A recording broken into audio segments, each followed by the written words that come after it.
you can do interesting stuff with it. You can, it's polyethylene on the center, it has aluminum on both sides of it.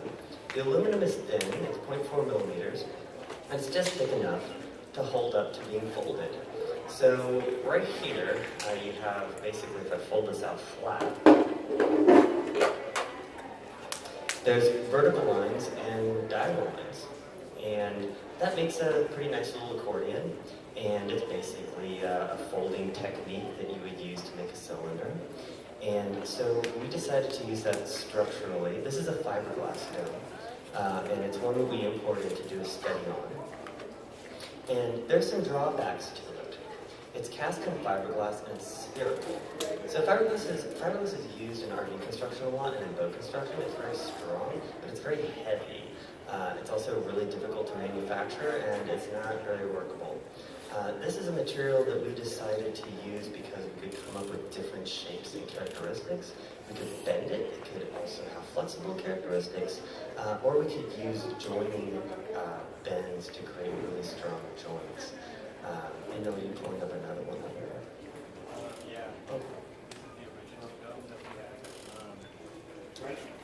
we Yeah. Okay, so here we go. This is a 24-foot diameter spherical dome that is going for about $14,000. I think there's like 16,000 here in the States, just for the shell. Now, a lot of drawbacks to this, but after we assembled it, we noticed something. And of course, in the study of the construction here, that big one in the middle is a hexagon, and these small ones in between them are half hexagons. And once it's all put together, it is a soccer ball.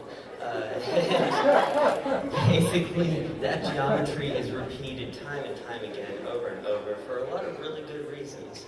The edge length is all the same. So an Archimedean solid, it's a type of solid that each of the polygons are made out of, have edges that have the same length, which makes it easy to manufacture and easy to generate on a computer, but also makes it really strong. It's also a low amount of cuts that you have to make and an optimal amount of material usage. So in a Buckminster Fuller dome, all the triangles and all the angles are actually different. So if you have a cut list for a Buckminster Fuller dome, you have hundreds of different pieces and they all have to go together exactly right one at a time, or be cut custom on the spot. So this is kind of handy. Now this design, even though it's an overseas import, is actually based on a Berkeley project in California, and it's from the 70s. And they made this thing called a Backen's End dome. And they still have a co-op community out there, people living in them, they're all about this size. And what they did is they developed the fiberglass concrete composite method for construction here. And this is a modern version of that. So surprisingly, it only took our team 2 afternoons to put it together, even though we didn't read the instructions or didn't know how to do it. We just looked at some Google images to kind of guess how many pieces there were. And it's sort of dramatic when we had to climb a ladder to get up to the side, because these things weigh like 150 pounds each, and they're 5.5 feet, 6 feet wide, so fun. Eventually, it all starts to come together, but 2 pieces, what's cool about this is that 2 pieces have a center of gravity where they just so hold up on their own. So we looked at this and thought, okay, it was definitely a nightmare getting it here, because spherical pieces don't fit in a rectangular box or a truck very well at all. And there's no way to replicate it. I was going back to the UC Berkeley thing. Okay, so if you go back further to the origination of that design, is a leatherwork technique from the Middle Ages. So basically we're looking at little coin purses. And it's an efficient use of material, so it creates a spherical overlapping section that lets you have shingles where the angle is such that you're not allowing water in where you're overlapping. So it's pretty ideal for that. So what we did is we just found a similarly performing, cleaner material that's already finished. It doesn't require paint on the inside or outside. It's flat. Our dome out there is only when you take it all apart and then a stack, it's only 6 inches tall and fits in the back seat of the car. But because we're using computer-aided design, and we're manufacturing it when it's needed, we can make it any shape we want. Here we're pretty much fixed with the molds that were created for these fiberglass domes. You could ask them to make you a custom one, but it will cost a lot and take a very long time to get in. However, this is still a totally different paradigm for construction. When you're building contemporary buildings with traditional construction methods, you're building the framing. So you're building like the skeleton, and then you go and build the veins, the ligaments, the skin, and exterior and interior, paint, drywall, siding. This is more like an insect. You build the shell, you have the exoskeleton, and then you can start building the inside of it. This is structurally sound when the shell is complete. So imagine if you just did the siding to your house and that held it up. Then you can go in and you can either use it as an entertainment space, you can use it as material storage, but you don't have to rush to get the rest of it built while everything's rotting and rusting away. And that was kind of neat because each stage, even the beginning stage, is a useful stage. A house isn't really useful when it's just a frame. It can't be anything when it's just a frame. It can't be anything until it has a roof on it, and until a floor it can have water spilling on it. So eventually this does complete.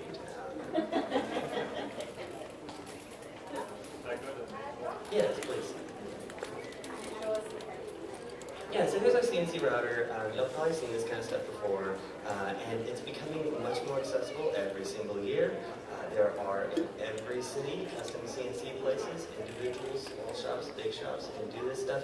The company that we can order this material from here in town also can cut the material for us if we send them the files. This one was an easy one to test.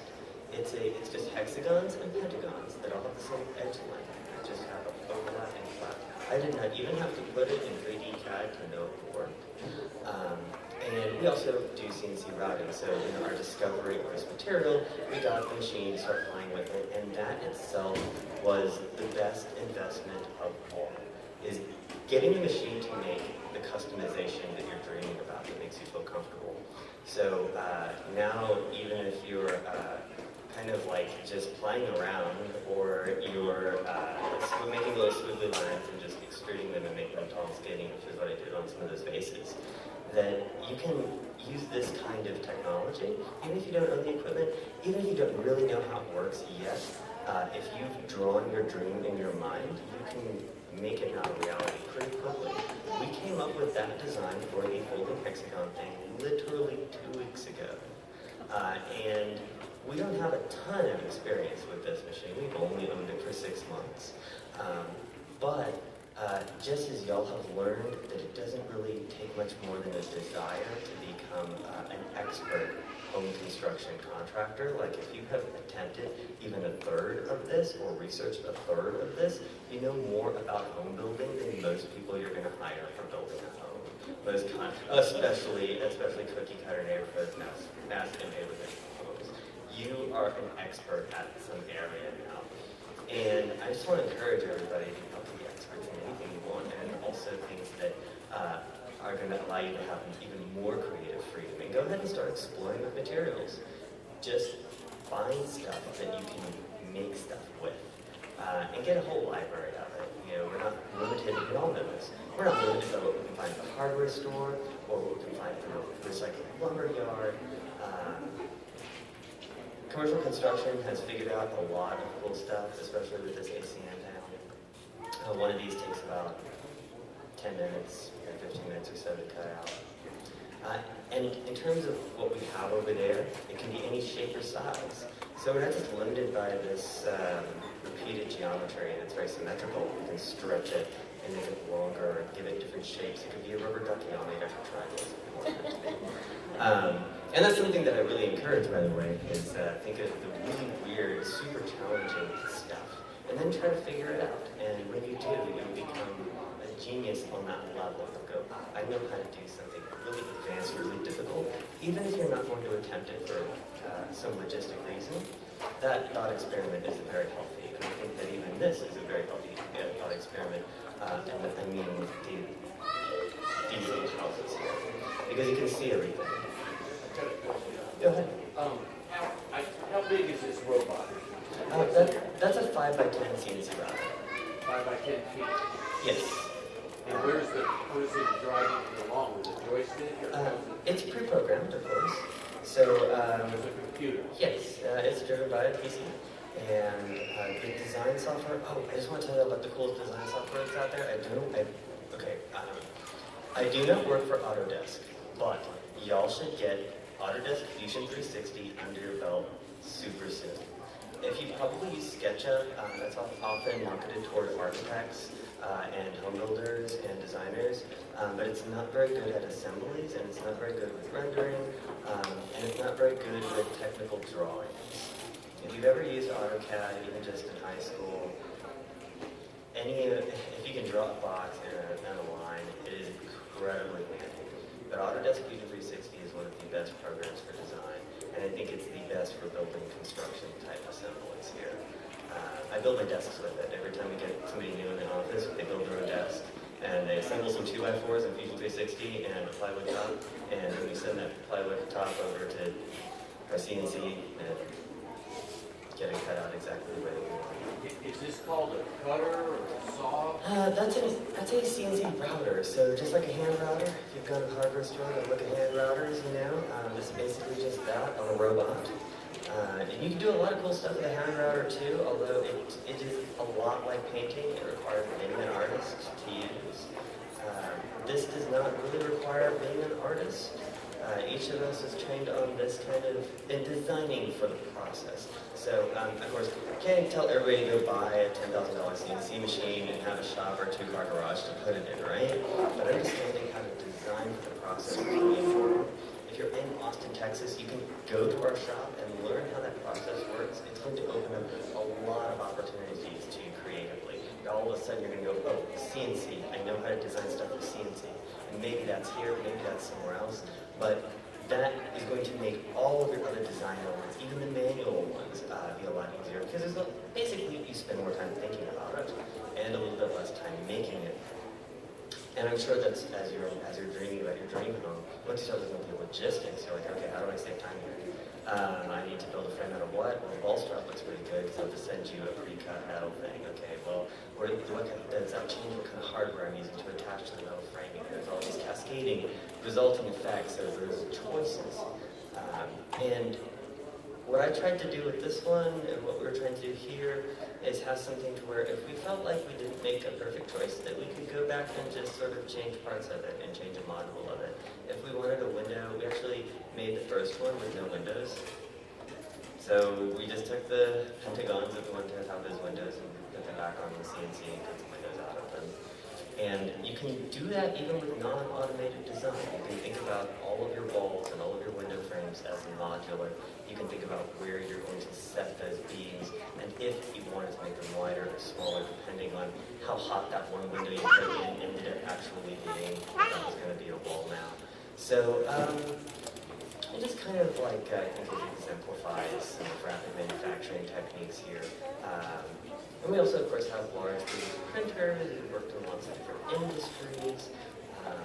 But that kind of customization is something you can do. All of a sudden, you can make different types of forms and different types of colors you would otherwise be able to pick out of the catalog.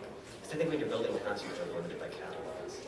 Oh, wait, do you have a question? Yeah, just how expensive was the material? The material is actually pretty affordable. It depends on the brand, though. So I think that this stuff is between 80 and 120 a sheet, 120 for 5x10 sheets. And it depends on how much you buy. There's a really great company here in Austin called Layered Plastics, and I recommend them completely. Their sales team does part of my job for me by checking in on my inventory and holding some of it over there before I even buy it. They're excellent. They've been coming by with samples of different material and showing me stuff.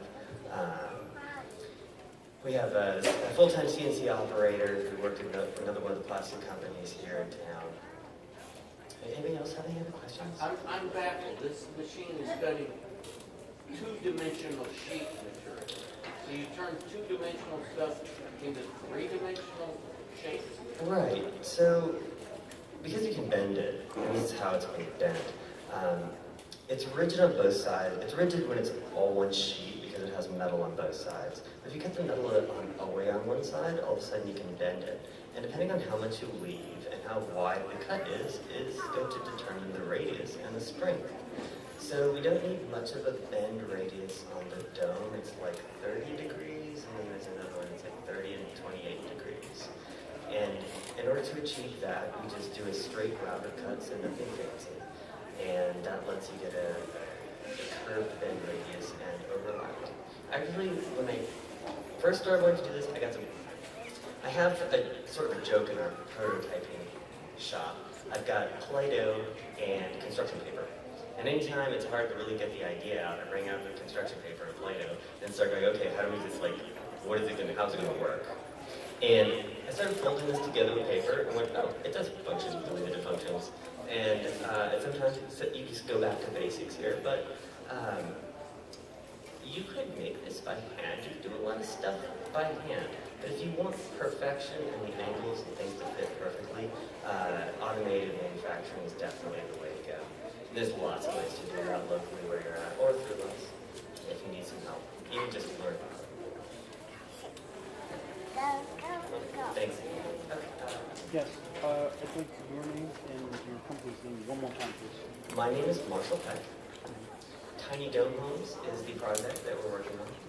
And the 3D printing and prototyping shop that we run is called Proto Builds. And you can find us on the web, Google search, Austin 3D printing. Thanks.